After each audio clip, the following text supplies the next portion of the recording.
Parents of a 21-year-old who allegedly committed suicide a month ago hasn't been cremated. In fact, her body hasn't been cremated and has been preserved by her family members in Kannauj. Well, the parents hint at foul play and have preserved their daughter's body and say that they're going to continue to do so till the time justice is delivered. For 33 days now, the body of the 21-year-old engineering student has been preserved 6 feet underground.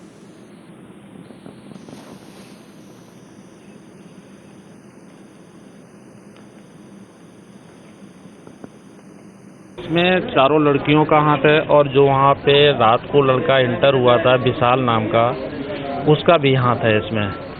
ये और वहाँ पर पांचवा आदमी जो 4 लड़कियाँ, 5वीं हमारी बेटी और ये लड़का, इसके बाद वहाँ पर और किसी का कोई भी हाथ नहीं है। ये चारों लड़कियों ने ही उसको रात भर मारा पीटा, इतना टार्चर किया, इसकी वजह से उसको हो सकता है रात को भी मार डाला हो। मॉर्निंग में जैसे रात की घटना 11 बजे के बाद ये झगड़ा हुआ। इसके बाद इन्होंने इतना ज़्यादा उसको मारा कि बेटी हो सकता है कि सदमे में आ गई हो कि पापा सवेरे आ रहे हैं। बेटी को मैंने बोल दिया था कि बेटा मैं सुबह आएंगे, सबको ठीक कर देंगे, लेकिन इतना ज़्यादा मारने के बाद उसने सोचा होगा कि पापा के जब सुबह आएंगे वो क्या देखेंगे। जब इतनी हाथों में अभी ये चोट है, क्या पापा हाँ शरीर में खरोच हैं, बियर की बोतलों से मारा, इस तरीके से उसको टार्चर किया। और वहीं पर विशाल नाम का लड़का खड़े खड़े देखता रहा। हमारी भतीजी नोएडा में पढ़ती थी, बीटेक कर रही थी गलगोटिया यूनिवर्सिटी में। वहाँ 4 लड़कियाँ एक ही फ्लैट पे रह रही थी, 5 लड़कियाँ मिला के एक ही फ्लैट पे रह रही थी। तो उनका आपस में कोई विवाद हुआ होगा, तो उस विवाद में भाई साहब ने उनको समझाया भी, लेकिन उन लड़कियों ने, चारों लड़कियों ने बहुत उसे परेशान किया, रात में टार्चर किया, उसको मारा पीटा।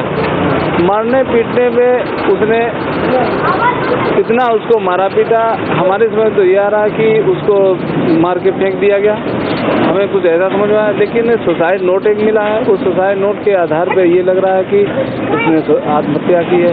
लेकिन जिस हिसाब से शरीर में चोटें हैं, जिस हिसाब से बॉडी वहाँ गिरी है 17 मंजिल से, तो ये नहीं लग रहा है कि ये बॉडी 17 मंजिल से गिरी होगी, क्योंकि वहाँ पे ना तो ब्लड मिला है ना कुछ मिला है, केवल बॉडी पड़ी हुई दिखाई दे रही है और हाथ में भी चोट है, खरोंचे भी हैं। तो उन लड़कियों ने बहुत मारा है।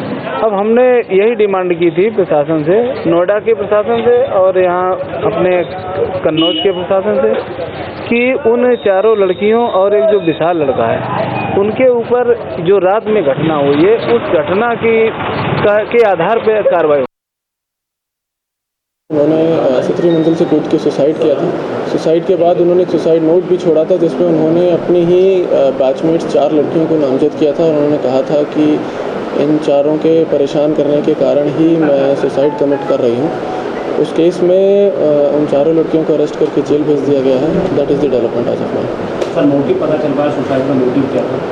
उसमें ये निकल के आया था कि उस लड़की जिन्होंने सुसाइड किया था, उनकी सीसीटीवी फुटेज में किसी दुकान से कुछ शॉपलिफ्टिंग करते हुए फुटेज आ गई थी, जिसके संबंध में उनको और बाकी लड़कियों को बुला के शॉपकीपर द्वारा बताया गया था कि आपके खिलाफ शायद रिपोर्ट करेंगे हम लोग। उसी के प्रेशर में इन चारों पाँचों में आपस में बात हुई है, लेकिन ये पक्ष रखा गया था उन 4 लड़कियों द्वारा, जबकि जो सुसाइड नोट पुलिस को मिला था उसमें उनके द्वारा बताया गया था कि उन चारों ने उन्हें काफ़ी परेशान किया है, मारा पीटा है, टॉर्चर किया है, जिससे परेशान होकर वो सुसाइड कमिट कर रही है। सर, किन मामलों में थानाओं में मामला दर्ज किया गया था और लड़की के परिजनों ने अब तक जो है दाह संस्कार नहीं किया, आपकी उनसे बातें क्या कहना? बेसिकली दाह संस्कार के मामले में हमारा कोई ऐसा उनसे टच नहीं रहा है कि वो क्यों नहीं कर रहे हैं, but as far as the matter is concerned, उन्होंने ये हमसे ज़रूर कहा था कि इसमें इन्वेस्टिगेशन प्रॉपरली की जाए, तो इन्वेस्टिगेशन वाज डन प्रॉपरली, सारी चीज़ें अकाउंट फॉर करी गई और सुसाइड के केस में मुकदमा दर्ज हुआ है। 4 लोग अरेस्ट हो चुके हैं केस में